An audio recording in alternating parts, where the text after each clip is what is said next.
எப்படி மதிமுகவை வந்து திமுக கூட்டுல வச்சு அழிச்சாங்களோ அந்த மாதிரி விசிகாவை வந்து அழிக்க பாக்குறாங்க, அழிச்சிட்டு இருக்காங்க. கடைசி சொட்டு ரத்தம் ஒரு விடுதலை சிறுத்தை கடைசி தொண்டனுக்கு இருக்கும் வரை விடுதலை சிறுத்தை கோட்பாடுகளையோ கொள்கைகளையோ எந்த கும்பலாலும் அழிக்க முடியாது, அசைத்து கூட பார்க்க முடியாது. ஆதவ சொல்றாரு இல்லையா, ஒரு ஆதங்கத்தின் வெளிப்பாடுதான் சொல்றாரு, ஒரு அக்கறையின் குரலா தான் அங்க போய் ஒழிக்கிறாரு. விசிகாவை அழிக்கிறாங்களே, தலைவருடைய உழைப்பை அழிக்கிறாங்களே, பைத்தியக்கார பையன், உண்மையிலே பைத்தியக்கார பையங்க. அவர் பேசுனதுல ஒரு துளி கூட நீங்க உண்மையில நினைக்கிறீங்களா? எல்லாமே பொய்யதான் பேசியிருக்காரு. நாய்க்கோட்டையிலே போய் இந்த தலைவருடைய தலைமையில நடைபெறுவது அந்த நிகழ்வு. இங்க இருக்கிற அரசாங்கம் ஓபிசி மக்களுடைய வாக்கு வங்கியை பார்த்து பயப்படுது, அதனாலதான் வந்து பாதிக்கப்பட்ட மக்களே குற்றவாளி ஆயிடுச்சு சொல்லக்கூடிய தைரியம் இருக்கு இல்லையா, அந்த தைரியம் திமுக இல்லதானே, அதை நம்ம ஒத்துக்கணும் தானே. ஒரு தைரியம் இருந்தா பத்தாவது தம்பி, அதை எப்படி வந்து எதிர்கொள்ள வேண்டும், எப்படி போராட வேண்டும். நீங்க இருந்து வாய் கிளிய பேசுனேல போட்டி போங்க தலைவரை விஜய் வந்து கூட்டிக்கிட்டு இறங்கி போயிருந்தேன்னா உன்னை பாராட்டி இருப்போம். அப்ப தரவும் தெரியல, செயல்பாடும் தெரியல. இந்த பைத்தியக்காரங்க போல எப்படின்னா அவர்களும் தெரியாம பேசியிருக்க மாட்டாரு. நான் ஒண்ணு வந்து வேணுக்குள்ள லூசுக்குன்னு சொல்ல, திட்டமிட்டு ஒரு குழப்பத்தை உருவாக்க வேண்டும் என்பதற்காக அவர் பேசி விட்டுருக்காரு. அவர் ஸ்ட்ராட்டஜிஸ்ட் அவரோட பரப்புறாரா? அதுதான் பிரச்சனை. ஒரு நண்பர், என்னோட முன்னாள் நண்பர், என் கட்சிக்காரங்க, அவர் லூசு பையனை சொன்னா இருக்க, நீ லூசு தரமா பேசினா லூசு பையன் சொல்றா, சும்மா சொல்ல முடியுமா? சும்மா போய் உங்களை சொல்ல முடியுமா லூசுன்னு? நீங்க விடுவீங்களாங்க? சொல்ல விட மாட்டேன். ஏன்னா நீங்க வந்து பொய் பேசல, நீ உண்மையை பேசுறீங்க. அப்படி அவர் பொய் பேசுறாரு இல்லையா? விஜய் சொன்ன அந்த மன்னராட்சி முதல்வருக்கு தான் 2027 விசிக வந்து வாக்கு கேட்க போறீங்க அப்படின்றது தெரியுது. அது வந்து ஒரு நெருடலா இல்லையா, ஒரு மன்னராட்சிக்கு போயிட்டு வாக்கு கேட்கிறோமே அப்படின்றது. மன்னராட்சி நடக்குதுங்க. நான் கேட்கிற கேள்விக்கு நெறியாளரே, உங்க வார்த்தைக்கு நீங்க தான் பொறுப்பு. நான் ரொம்ப நாசுக்கா சரி அந்த பையன் வந்து தப்பு பண்ணிட்டு பேசிட்டோம்னா உனக்கு அவாய்ட் பண்ணி நான் போறேன். மன்னராட்சின்னு அது ஜனநாயக ரீதியான ஆட்சிதான், தமிழ்நாட்டில் ஜனநாயகத்தின் ஆட்சிதான். ஆனால் தலித்து மக்களுக்கு விரோதமாக செயல்படுகின்றதை நான் பிரயோகப்படுத்தினால் எந்த மாற்று கருத்தும் இல்லை. நிம்மதி ப்ராப்பர்ட்டி மேனேஜ்மெண்ட், உங்கள் பழைய வீட்டை புதிய வீடாக மாற்றலாம் வாங்க. உலகெங்கும் பரவி வாழக்கூடிய தமிழர்களுக்கு பிரதாப்பின் அன்பு வணக்கம். இன்றைய சிறப்பு நேர்காணலில் நம்முடன் இணைந்திருப்பவர் விசிகாவின் மாநில இளைஞரணி செயலாளர் திரு சங்கத்தமிழன் அவர்கள். வணக்கம். வணக்கம். நேற்று தமிழக வெற்றி கழகத்தினுடைய பொதுக்குழு செயற்குழு கூட்டம் இனிதே வந்து நடந்து நிறைவேறியது. பொதுக்குழுவில் பேசிய திரு விஜய் அவர்கள், திரு ஆதவர்ஜுனா, திரு புசி ஆனந்த் இவங்களுடைய பேச்செல்லாம் ஒரு பேசப்பட பொருளா மாறி இருக்கு. அதுல குறிப்பாக திரு ஆதவர்ஜுனா பேசினது வந்து எப்படி மதிமுகவை வந்து திமுக கூட்டுல வச்சு அழிச்சாங்களோ அந்த மாதிரி விசிகாவை வந்து அழிக்க பாக்குறாங்க, அழிச்சிட்டு இருக்காங்க அப்படின்றத சொல்லியிருக்காரு. அதே சேம் டைம் தலைவர் திருமாவர்களுமே வந்து வாழ்த்து தான் பேசுறாங்க, அவருடைய உழைப்பெல்லாம் நீங்க வந்து அழிச்சிட்டு இருக்கீங்க அப்படின்றத பேசியிருந்தாரு. எப்படி பாக்குறீங்க ஒரு முன்னாள் மாநில நிர்வாகி அங்க பேசினதை நீங்க? விடுதலை சிறுத்தைகளை அழிப்பதற்கு இதுவரையிலும் இந்த பூமியில் யாரும் பிறக்கவில்லை. எங்கள் தலைவரே வந்து புரட்சியாளர் அம்பேத்கரின் மறு உருவம், பகவான் புத்தரின் கொள்கை கோட்பாடுகளை உள்வாங்கி களமாடக்கூடிய ஒரு அமைப்பு. நெருப்பை வந்து யாரும் பொட்டலம் போட முடியுமா? முடியாது. இமயமலை யாரும் இடிக்க முடியுமா? முடியாது. கடலை யாரும் எடுத்து ஒரு கோப்பைக்குள்ள அடக்க முடியுமா? முடியாது. அதுதான் எழுச்சி தமிழர், அதுதான் விடுதலை சிறுத்தைகள். விடுதலை சிறுத்தைகள் ஒவ்வொரு தொண்டன், கடைசி தொண்டன் உயிர் இருக்கின்ற வரை, கடைசி சொட்டு ரத்தம் ஒரு விடுதலை சிறுத்தை கடைசி தொண்டனுக்கு இருக்கும் வரை விடுதலை சிறுத்தையுடைய கோட்பாடுகளையோ கொள்கைகளையோ எந்த கும்பலாலும் அழிக்க முடியாது, அசைத்து கூட பார்க்க முடியாது. இல்ல திரு ஆதவ சொல்றாரு இல்லையா, ஒரு ஆதங்கத்தின் வெளிப்பாடுதான் சொல்றாரு, ஒரு அக்கறையின் குரலா தான் அங்க போய் ஒழிக்கிறாரு. விசிகாவை அழிக்கிறாங்களே, தலைவருடைய உழைப்பை அழிக்கிறாங்களே, பைத்தியக்கார பையன், உண்மையிலே பைத்தியக்கார பையங்க. அவர் பேசுனதுல ஒரு துளி கூட நீங்க உண்மையில நினைக்கிறீங்களா? எல்லாமே பொய்யதான் பேசியிருக்காரு. நான் இப்ப பொய் பேசிருக்காரு தெரியுமா ரியாதா மை டியர் ஃப்ரெண்ட்? என்ன பொய்யே பேசியிருக்கிறாரு. வேங்கை வயலுக்கு போல, வேங்கை வயலுக்கு எழுச்சி தமிழர் அங்கு செல்லவில்லை, தடுத்தது யாருன்றாரு. நீ உண்மையிலேயே ஒரு பைத்தியக்கார பயலா இல்ல உண்மையிலேயே யார் நீ? எனக்கு ஒண்ணுமே புரியல. ஏங்க உலகத்துக்கு பூரா தெரியுங்க. அதாவது டிசம்பர் 2022 25 அதாவது கிறிஸ்துமஸ் அன்னைக்கு, அதுக்கு அடுத்த நாள் எல்லாரும் மகிழ்ச்சியா கிறிஸ்துமஸை கொண்டாடிட்டு எந்திரிச்சு பார்க்கும் பொழுது செய்தி வருது, தண்ணியை கலந்துட்டாங்க, குடி தண்ணியில கலந்துட்டாங்க வேங்கை வயல்ல அப்படின்னு. எல்லாம் தமிழ்நாடு அப்படியே அதிர்ச்சி ஆகிருது. அனைத்து சமூக மக்களும்.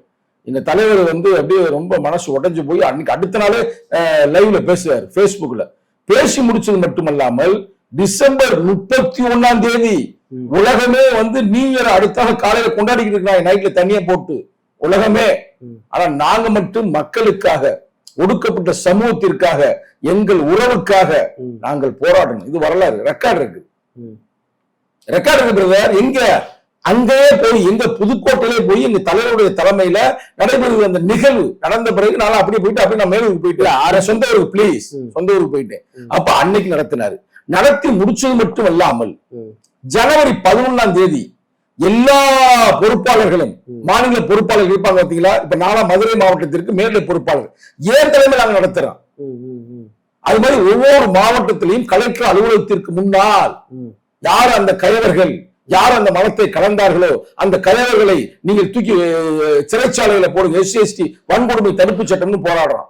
அதுக்கு அடுத்தபடியாக எங்கள் தலைவரே நேரடியாக பிப்ரவரி 4ஆம் தேதி அந்த ஊர்ல போய், நானும் போயிருக்கேன் மை டியர் ஃப்ரெண்ட், அங்க போய் அங்க இருக்கிற மக்களை எல்லாம் சந்திச்சு அங்க ஒரு மீட்டிங் போட்டுட்டு அவங்களுக்கான நலத்திட்டங்கள் எல்லாம் வழங்கிட்டு அவங்க வீட்டிலேயே உட்கார்ந்து இன்னைக்கு போய் சிறைச்சாலையில வந்து நீ குற்றவாளின்னு அவங்க சொல்லியிருக்காங்க பாருங்க, ராஜா மோடி ராஜா அவங்க வீட்டிலேயே உட்கார்ந்து சாப்பிடுறாரு, நாங்கள் சேர்ந்து சாப்பிடுறோம்.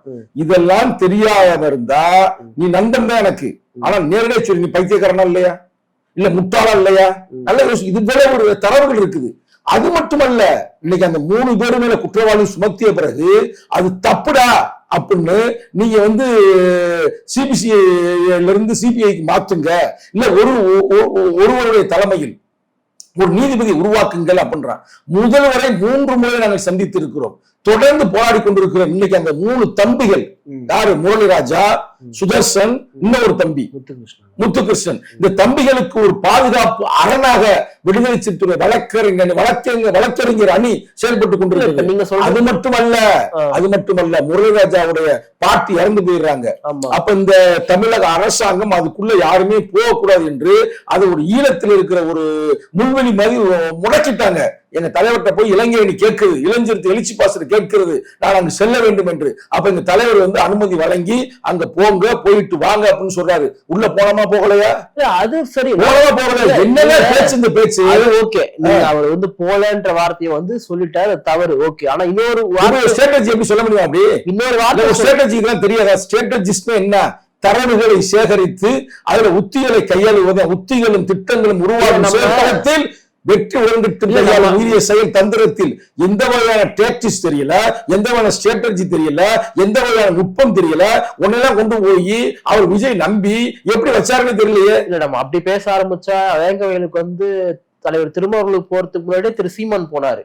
அப்ப நம்ம இதை வந்து எங்க போனாரு, சீமான் நேரடி மக்களை பார்த்தாரு. அப்ப இல்லன்னு சொன்னா இல்ல தெரியுதுல, தெரியல. நான் இன்னொன்னு சொல்றாரு அதே வேங்கவயல் விஷயம் பத்தி, இங்க இருக்கிற அரசாங்கம் ஓபிசி மக்களுடைய வாக்கு வங்கியை பார்த்து பயப்படுது, அதனாலதான் வந்து பாதிக்கப்பட்ட மக்களே குற்றவாளி ஆயிடுச்சு சொல்லக்கூடிய தைரியம் இருக்கு இல்லையா, அந்த தைரியம் திமுக இல்லதானே, அதை நம்ம ஒத்துக்கணும் தானே. ஒரு தைரியம் இருந்தா பத்தாவது தம்பி, அதை எப்படி வந்து எதிர்கொள்ள வேண்டும், எப்படி போராட வேண்டும். நீங்க இருந்து வாய் கிளிய பேசுனீங்கல்ல, போட்டி போங்க தலைவரை விஜய் வந்து கூட்டிக்கிட்டு இறங்கி போயிருந்தேன்னா உன்னை பாராட்டி இருப்போம். அப்ப தரவும் தெரியல, செயல்பாடும் தெரியல. இந்த பைத்தியக்காரங்க போல எப்படின்னா, நான் எல்லா பைத்தியக்காரன் சொல்றேன், இந்த பைத்தியக்காரன் மட்டும் சொல்ல, தலித்துடைய அந்த பிரச்சனை இருக்கு பாத்தீங்களா, நாங்க வந்து இந்த சமூகத்தால ஒடுக்குமுறைக்கும் அந்த பாதிப்புக்கு உள்ளாகுவதை அவர் அரசியலாகத்தான் பார்ப்பார்கள், வழியாக பார்க்க மாட்டாங்க. அவங்களுக்கெல்லாம் வந்து அது வந்து ஒரு செய்தி, வேங்கவையில கலந்துட்டாங்கடா நாங்க பார்ப்போம்டா அப்படிடா இப்படிடா என்பது அவர்களுக்கு ஒரு செய்தி. எங்களுக்கு வலி, எங்களுக்கு துயரம். இன்னைக்கு அந்த குடும்பத்துல போட்டு போன் பண்ணி கொடுக்குறேன், பேசுறீங்களா, அவங்க ஊர்ல வந்து யாரும் பொண்ணு எடுக்க மாட்டாங்களா, அதே மாதிரி அவங்க யாரும் மதிக்க மாட்டாங்களா. முரளிராஜாலாம் வந்து இன்னைக்கு மனம் உடைந்து போயிருக்கிறார். இன்னைக்கு அவர் ஒரு போலீஸா வேலை பார்த்தார், அந்த போலீஸ்ல அவங்க சஸ்பெண்ட் பண்ணி வச்சிருக்காங்க. அந்த தம்பிமார்கள்லாம் ஒரு நல்லா படிச்சு கிடிச்சு ஒரு பொசிஷன்ல வேலை பார்த்தாங்க, இன்னைக்கு அவங்க ஆடு மாடு மேய்ச்சிருக்காங்க. தாவேக்கான்றது ஒரு தலித் கட்சி அறியப்படல, விஜயும் ஒரு தலித் கிடையாது. அப்படி இருக்கும் பொழுது ஒரு தலித் அல்லாத ஒரு கட்சியில ஒரு தலித் அல்லாத ஒருத்தர் வந்து அங்க ஒரு பொதுச் செயலராக இருந்துகிட்டு ஓபிசியுடைய வாக்கு வங்கியை பத்தி நீங்க வந்து பயப்படுறீங்க, அதனாலதான் நீங்க பட்டியல் சமூக மக்களை வந்து குற்றவாளி ஆக்குறீங்கன்னு சொல்லிட்டு சொல்லக்கூடிய அந்த துணிச்சலும் தைரியம் திமுகக்கு இல்லதானே, அதை நம்ம ஏத்துக்கிட்டு ஆகணும். அதுக்கே நீங்க வந்து ஆமான்னு சொல்ல மாட்டீங்க. அதாவது ஆட்சிக்கு வருவதற்கு முன்னால் எல்லாருமே ஜனநாயகத்தை பற்றி பேசுவார்கள், சமத்துவத்தை பற்றி பேசுவார்கள், சமூக நீதியை பற்றி பேசுவார்கள். ஆட்சி அதிகாரத்திற்கு வந்த பிறகு தலைகளாக செயல்படுவார்கள்.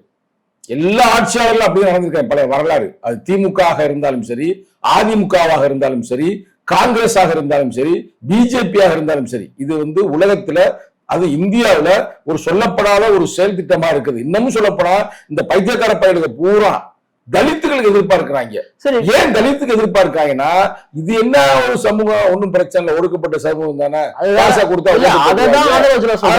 அதை நீ சொல்ல வேண்டாம், நாங்க சொல்லிக்கிறோம், நாங்க பாத்துக்கிறோம். ஏன் சொல்லக்கூடாது? நாங்க பார்த்து நீ பைத்தியக்கார பயில பேசாத, வாய மூடு. நீ பேசுன ராங்கான பேச்சு, தப்பான பேச்சு, தவறான பேச்சு, உண்மைக்கு புறம்பான பேச்சு. இன்னொரு சொல்றாரு, அது பேர் சொல்ல முடியாது. கேள்வி கேட்காதீங்க. இப்ப ஏன் அந்த பையன் வந்து பொய் சொன்னேன்?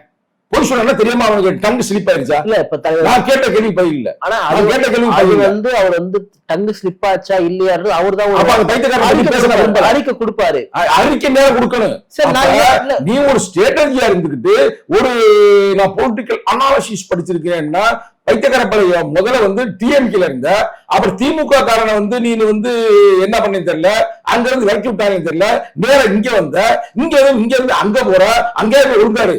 இல்ல உண்மையாரு. ஆனா தலைவருடைய உழைப்பை வந்து திமுக உறிஞ்சுதா இல்லையா? நீங்க சொல்லுங்க. நீங்க அது யாரும் எங்களை உறிஞ்ச முடியாது பிரதர். 6 சீட் தான் கொடுப்பேன், 2 சீட் தான் பாருங்கள். காலம் இல்ல, தலைவரே வருத்தப்பட்டார் இல்லையா? எங்களுக்கு 3 தொகுதி கேட்கிறோம், 3ல 2 தான் கொடுப்பீங்க, தீர்த்து சொல்றீங்க, இது ரொம்ப மோசமான சொல்லி தலைவர் வருத்தப்பட்டார். அந்த வருத்தத்தை சரி செய்வதற்காகத்தான் விடுதலை சிறுத்தை தொண்டர்கள் வேலை செய்ய. உங்களுடைய பொருளாதாரம் ஆலோசனை ஒழிக்கிறாரு. நீ ஒரு மயிரும் ஒழிக்க வேண்டாம், அது எங்களுக்கு தெரியும். எப்படி பேசணும், எங்கே பேசணும், எப்படி பேசணும், யாரிடம் பேசுவது, விடுதலை சிறுத்தைகள் ஒவ்வொருத்தரும் ஸ்ட்ராட்டஜிஸ்ட், ரைட்டா? அதை பத்தி நீ கவலைப்படாத, அதை நாங்க பாத்துக்கிறோம். திரு விஜய் அவர்கள் வந்து மாண்புமிகு மன்னராட்சி முதல்வர் அவர்களே, முத்துவேல் கருணாநிதி ஸ்டாலின் அவர்களே, இங்க நடக்கிறது மன்னராட்சி, உங்க ஆட்சியில வந்து பெண்களுக்கு பாதுகாப்பு இல்லை சொல்லிட்டு பலவற்ற பட்டியல். இத்தனை நாள் வந்து திரு விஜய் அவர்கள் வந்து பேர் சொல்ல மாட்டாருன்னு சொல்லும்போது மோடி அவருடைய பேர் சொல்றாரு, திரு ஸ்டாலினுடைய பேர் சொல்றாரு. இந்த ஆட்சி பாதுகாப்பற்ற ஆட்சி, குறிப்பா பெண்களுக்கு பாதுகாப்பற்ற ஆட்சின்னு சொல்றாரு. இது எப்படி பாக்குறீங்க நீங்க? நான் ஒன்னும் பாக்கல. ஏன் எதனால பாக்கணும்? அவங்க பேசிக்கிறோம் 26 அவங்க பேசிக்கிறாங்க. யார பத்தி பேசினா? திமுக பத்தி பேசினார்ல, திமுக பத்தி பேசினார்ல, அவர் திமுக கட்சியாளுக்கு குரல் கொடுப்பேன் இல்ல. அதே பிஜேபி பத்தி பேசினார்ல, மோடி ஆளுக்கு குரல் கொடுப்பாங்க. சங்க தமிழனுக்கோ விடுதலை சிறுத்தைகளுக்கோ அது எங்களுக்கு தேவையில்லாத. எங்க மக்களுக்கு பிரச்சனையா? இன்னமும் ஒடுக்கப்பட்ட மக்களுக்கு பிரச்சனையா? இன்னமும் வந்து ஜனநாயகத்திற்கு பிரச்சனையா? இன்னமும் சொல்ல போனா உழைக்கும் மக்களுக்கு பிரச்சனையா? இன்னமும் சொல்ல போனோம்னா சிறுபான்மை மக்களுக்கு பிரச்சனையா? பெண்களுக்கு பிரச்சனையா? அப்ப நாங்க கேட்போம். ஆனா அவங்க அரசியலுக்காக ஏதோ பேசுவாங்க, அதுக்கெல்லாம் வந்து பயிர் சொல்றதற்கு சங்கத்தினருக்கு டைம் இல்லை. இப்ப 2026ல விஜய் அவர்கள் குற்றச்சாட்டு வைக்கிறார் இல்லையா, மன்னராட்சி முதல்வர். இந்த மன்னராட்சி முதல்வருக்கு தானே விசிக வந்து வாக்கு கேட்க போகுது, இவரை தானே நம்ம முதலமைச்சர் ஆக்க போறோம். அப்போ ஒரு மன்னராட்சிக்கு தான் விசிக உறுதுணையா இருக்கான்றது தானே விஜயோட கேள்வியா இருக்கு. விஜய் யாரு? தாவேக கட்சியினுடைய தலைவர். அது உங்களுக்கு தெரிஞ்சது. இப்ப நடிக்கிற அந்த சினிமாவுக்கு அது டைட்டில். அவரே வந்து பண்ணையாருடைய இந்த பண்ணையாரு, அவர் வீடு எங்க இருக்கு தெரியுமா? தெரியலையே. எங்க இருக்கு? கடற்கரை அந்த ஏழை பேர் தெரியுமா தெரியாதா? தெரியல. உண்மை கடற்கரை பேர் என்ன? எந்த ஊர்ல தெரியாது எனக்கு. தெரியாது. சொல்றீங்க நீலாங்கரையுடைய பண்ணையார், ரைட்டா? அவங்க அப்பா ஒரு பெரிய நாடு இந்த இயக்குனர், அவர் இவரை வளர்த்து எடுத்திருக்கிறாரு, கரெக்டா? உண்மை அவங்க அப்பா வந்து நான் பாராட்டுறேன். புரியுதா? எப்படி வந்து இன்னைக்கு வந்து தளபதி ஸ்டாலின் அவர்களை வளர்த்து எடுத்திருக்கிறார் டாக்டர் கலைஞர் மு கருணாநிதி. அது அரசியலில். அதை போல திரைப்படத்துல நடிக்கவே தெரியாதவர், ஏறக்குறைய 10 படங்கள் பிளாப் ஆனவரை இன்னைக்கு ஒரு நல்ல ஒரு பொசிஷன் கொண்டு வந்தவர் யார் என்றால் எஸ்.ஏ. சந்திரசேகர் அவர்கள், ஒரு மாபெரும் புரட்சி இயக்குனர். இன்னைக்கு அந்த வரிசையில இன்னைக்கு வந்து இவர் நடிச்சுக்கிட்டு இருக்காரு. சினிமாவே நடிச்சாருன்னு பார்த்தா இப்ப அரசியல் வந்து நடிக்கிறாரு. அது நீ மன்னராட்சின்னு சொல்ற, நாங்க பேசலாம் மன்னராட்சி. நீ யாருப்பா? நீயே ஒரு சோட்டா கிங்கு தானே. திரைப்படத்துல அசைக்க முடியாத 200 கோடி 300 கோடி 400 கோடிக்கு ஏன் 1000 கோடி கூட நாங்க வந்து எடுப்போம், நாங்க நடத்துவோம் அப்படின்ற அளவுக்கு இது ஒரு கூட்டு சொல்றோம் இல்லையா? நல்லா யோசிச்சு பாருங்க. நான் ஒண்ணு கேக்குறேன் உங்ககிட்ட. நீங்க வந்து ஒரு கம்பெனியோட எம்டியா இருக்கீங்க. நீங்க எம்டி பதவி வந்து உங்களுக்கு பிறகு உங்க மகனுக்கு கொடுக்குறீங்க. இப்ப இது மன்னராட்சியா? இது என்ன? அப்படி பிசினஸ்ல நீங்க உங்களோட கம்பெனி திறமை இருக்க வேண்டும். அப்பா சினிமா இயக்குனர், அந்த சினிமா இயக்குனர் தான் பையனை வந்து மெருகேற்று நினைக்கிறேன். இது எப்படி மன்னராட்சியா? எனக்கு புரியல. நல்ல மெருகேற்றினீங்கள, நல்ல மெருகேறி வந்தீங்கள. நான் கேட்கிற ஒரே ஒரு கேள்விதான், நீ ஒன்னும் ஒடுக்கப்பட்ட மக்களுடைய பிரதிநிதியாகவோ இல்ல மக்களின் பிரதிநிதியாகவோ இல்ல சிறுபான்மை பிரதிநிதியாகவோ இதற்கு முன்னாடி களத்திரண்டி போராடி இருக்கிறியா? அது சினிமாக்காரன் என்ன பண்ணுவானோ, எப்படி ஒரு செட்டை போட்டு முதல்வர் நாங்க தான்டா முதல்வர்னு சொல்லி ஒரு சட்டமன்றத்துல பேசுவாங்க. மன்னன் படம் பாத்தீங்களா, அது ஒரு செட்டு தானே. அந்த செட்டு மாதிரி நீ போட்டுக்கிட்டு இங்க நடத்துறேன்னா இப்ப எல்லாம் யோசிச்சு பாருங்க. அறிவாளியா இருந்திருந்தா நீ ஒருத்தன் பொய்ச்சாளரா கொடுக்குற, விடுதலை இருந்து வந்தால கொடுத்துருக்குற, தரவே தெரியலையே தம்பி, ஓ முன்னாடிதான் பேசுறப்ப நீ வாயை திறந்து பேசு. வேணா உங்க கட்சியோடைய கொள்கை பிறப்பிச்சாளர் அன்பு நண்பர் ராஜ் மோகன் அவர்களே, நீங்க வாயை திறங்க. உங்களுக்கு தெரியுமா தரவு, அறிவாளி தானே, படிச்சவர் தானே, எப்படி உங்களுக்கு வந்து ஒரு ஸ்ட்ராட்டஜிஸ்ட் நியூஸ் பேப்பர் வச்சிருக்கீங்க? தப்பா சொல்லிட்டு இருக்கீங்க. ஏன்னா தவறான கருத்தை சொல்லும் போது நான் எங்க உழைப்பை சொல்றது இல்லையா? எங்க தலைவர் அங்கு போயிருக்காரு, தொடர்ந்து போராடி கொண்டிருக்கிறாரு. இன்னைக்கு அந்த 3 இளைஞர்களுக்கு நாங்கள் ஒரு அறலாக செயல்பட்டு கொண்டிருக்கிறப்ப நீ போய் ஏட்டி போட்டு ஒரு பொய்ய பேசுனீங்கன்னா அவர்களும் தெரியாம பேசியிருக்க மாட்டாரு. நான் ஒண்ணு வந்து வேணுக்குள்ள லூசு பண்ணி சொல்ல, திட்டமிட்டு ஒரு குழப்பத்தை உருவாக்க வேண்டும் என்பதற்காக அவர் பேசி விட்டுருக்காரு. அவர் ஸ்ட்ராட்டஜிஸ்ட் அவரோட பரப்புறாரா? அதுதான் பிரச்சனை.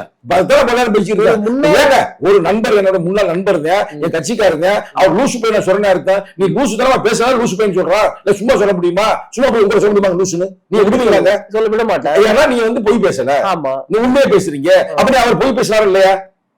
கேட்கறது பதில் இப்ப உங்க லூசு பையன் சொன்னா என்னன்னு தகவல் தப்பா சொல்லிட்டாரு. அவன் என்ன அர்த்தம்?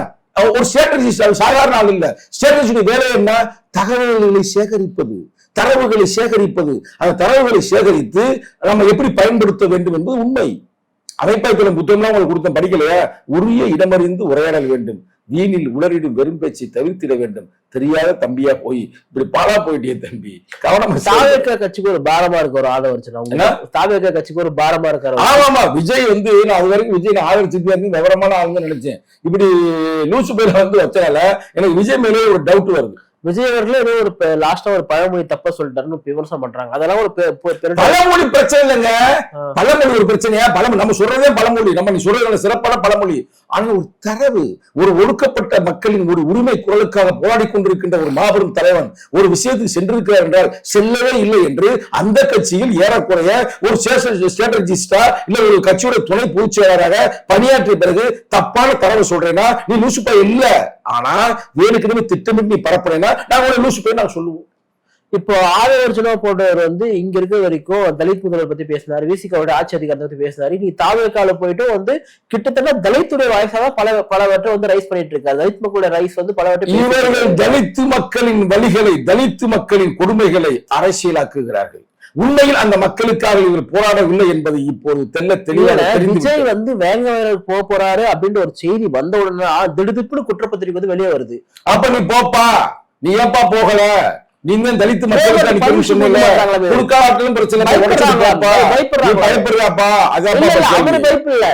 இவர் வந்தா மக்களுடைய வாக்கெல்லாம் இவருக்கு போயிடும்ன்றது பயப்படுறாங்க.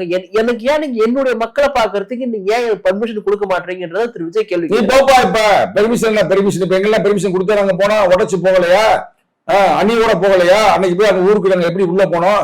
அதான் போப்பா தம்பி, வசனம் பேச, டைலாக் பேசாத. இந்த மாதிரி எல்லாம் நாங்க நிறைய பேரை பார்த்துட்டோம். ரைட்டா? சும்மா தலித்து பேரை சொல்றது, தலித்துக்காக போராடும் எல்லா பேரும். அதே தலைவர் அன்னைக்கே சொன்னாரு, புரட்சியாளர் அம்பேத்கர், நாயை விட பன்னியை விட இந்த நாடு கேவலமாக நடத்துகிறது, அது இன்னமும் நடந்துகிட்டு தான் இருக்குது.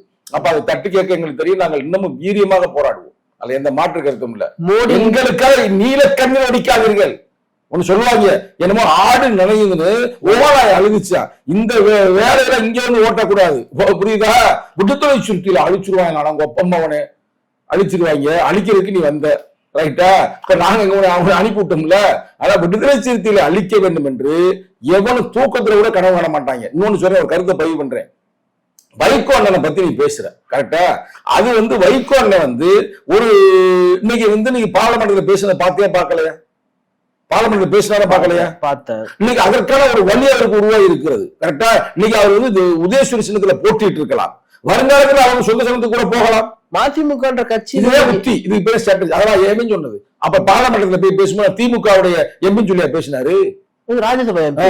ஆமா, என்னது? திமுக எம்பி. திமுக கூட்டணி இருப்பதால் மதிமுக தலைவருக்கு கொடுத்திருக்கிறார்கள். நல்லா கேட்டு புரியுதா? உதயசூரி இருந்தாருங்க, எங்க தலைவர் நிக்கல ஆரம்பத்துல. அதுக்கு நின்றாரா? 2001 எங்கள் தலைவர் உதயசூரி சின்னத்தில் நின்றார். அவர் சின்ன முரண் உருவானது, தூக்கி போட்டுட்டு வந்தார். அதுவும் முரண் வரும் பொழுது அவர் மாற்றி அவர் சின்னத்துக்குள்ள நிப்பாரு. நீங்களாம் வந்து வைகோ பேசுற அளவுக்கு நீங்களாம் பெரிய ஆளாயிட்டீங்களா சாமிகளா? முதல்ல நீங்க ஒழுங்கா இருந்து உருப்படியா வர்றீங்களான்னு பாரு.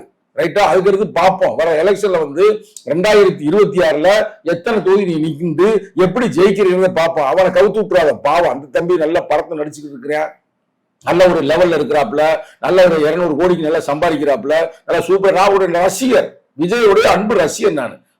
அவருக்காக நம்மள பேசி இருக்கிறேன். ஒரு ரூசு பேரை கொண்டாந்து ஸ்டேட்டஸா வச்சிருக்கிறியே, இது தப்பான தகவலை கொடுத்து விட்டோம்னா நீ என்ன பண்ணுவ பாவம். அந்த வழியில பேசி இருக்கிறேன். ஏன்னா எனக்கு விஜய் கொஞ்சம் பிடிக்கும், அரசியல் அல்ல சினிமா பிடிக்கும். புரியுதா? நிறைவான கேள்வி. விஜய் சொன்ன அந்த மன்னராட்சி முதல்வருக்கு தான் 2026 விசிக வந்து வாக்கு கேட்க போறீங்க அப்படின்றது தெரியுது.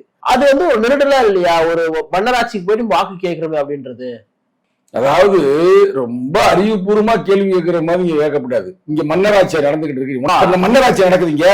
நான் கேட்கிற கேள்விக்கு நெறியாளரே உங்க வார்த்தைக்கு நீங்க தான் பொறுப்பு. நான் ரொம்ப நாசுக்கா சரி அந்த பையன் வந்து தப்பு பண்ணிட்டு பேசிட்டோம்னா உனக்கு அவாய்ட் பண்ணி நான் போறேன். திருப்பி இப்படி அறிவாளி மாதிரி நல்லா நடக்குது, மன்னராட்சி நடக்குதுங்க. இங்க ஜனம் நடக்கலையா? போச்சு அம்பேத்கர் அரசியலமைப்பு சட்டம் நடக்கலையா? என்ன அவருடைய பையன் இவரு, அவ்வளவுதான். வேற என்ன இருக்குது? அறிவிச்சாரா? அதுதான் நானும் சொல்றேன். அறிவிச்சிருக்காரா? என்னன்னா நாங்க மன்னராட்சி நடத்துகிறோம் அப்ப அறிவிச்சாரா? மக்கள் முடிவு பண்றாங்க. இவங்க மக்களுக்காக இருந்தால், நேர்மையாக இருந்தால், உண்மையாக இருந்தால், ஜனநாயகத்தின் பக்கம் நின்றால் மக்கள் வெற்றி பெற செய்வார்கள். நீ மன்னராட்சி நீனே உன்னை பிரகடனப்படுத்தி தெரிஞ்சுன்னா மக்கள் தோற்கடிப்பார்கள். ஜெயலலிதா பெரிய ஆள் வேணுமா? ஜெயலலிதா வெற்றி பெறலையா? எப்படி தோத்து போனாங்க? அதனால வந்து நீ அதெல்லாம் இங்க பேசக்கூடாது. புரியுது? மன்னராட்சின்னு அது ஜனநாயக ரீதியான ஆட்சிதான். தமிழ்நாட்டில் ஜனநாயகத்தின் ஆட்சிதான். ஆனால் தலித்து மக்களுக்கு விரோதமாக செயல்படுகின்றத நான் பிரேரணப்படுத்தினால் எந்த மாற்று கருத்தும் இல்ல. சரிங்களா? இது சூப்பரான ஆட்சிங்க, மக்களுக்கான ஆட்சிங்க. எல்லா மக்கள் மகிழ்ச்சியா இருக்காங்க. ஆனா என் மக்கள், எங்கள் மக்கள் கஷ்டப்படுறாங்க. இது இந்த கட்சியும் இல்லைங்க, எந்த கட்சி வந்தாலும் அப்படிதான் இருக்கு. ஆனால் பழைய ஆட்சி அதிகாரத்தில் இருந்தவர்கள் செய்த குற்றத்தை விட இங்கு குறைந்திருக்கிறது. நாங்கள் தொடர்ந்து அதற்காக போராடி கொண்டிருக்கிறோம். அதற்காக கட்சி நடத்துறோம். இப்ப பேசிக் கொண்டிருக்கிற இந்த தருணத்தில் கூட நேற்று அதாவது விழுப்புரத்தின் பக்கம் அங்க வந்து வி அகரம் என்ற ஊர்ல ஒரு படிக்கிற பையனை மண்டை உடைச்சிருக்கு ஒரு டீச்சர் அம்மா. மண்டை உடைச்சிருக்குங்க. எவ்வளவு கொடுமையான செயல் யோசித்து பாருங்க. இதெல்லாம் தட்டி கேட்டுக்கிட்டு தான் இருக்க விடுதலை சிறுத்தைகள். எங்களுக்கு 1000 வேலை இருக்கு. நீ லூசு பையில போய் திருப்பி கேட்டு என்னை டென்ஷன் ஆக்காம இந்த முடித்துக் கொள்ளும்படி மிக பணிவோடு கேட்டுக் கொள்கிறேன். விஜய் சொன்னதுமே நீங்க ஏற்கல. மன்னராட்சின்றது அது எங்களுக்கு தெரியும். யாரு எந்த ஆட்சி எப்படி ஆட்சி இருக்கிறீங்களா அதெல்லாம் நான் பதில் சொல்றது தேவையில்லைங்க. இதெல்லாம் நீ கேட்கிற எல்லா கேள்விக்கும் சட்டத்துல பதில் சொல்றோம்ல, இங்க சட்டத்துல இல்ல. உதயநிதி துணை முதலமைச்சரான கூட மன்னராட்சியில வராதான்ற மாதிரி அது வரல. ஆமா. ஓகே. நிகழ்ச்சியில் பங்கேற்று பல்வேறு கருத்துக்களை பகிர்ந்தமைக்காக நன்றி. நன்றி, வணக்கம்.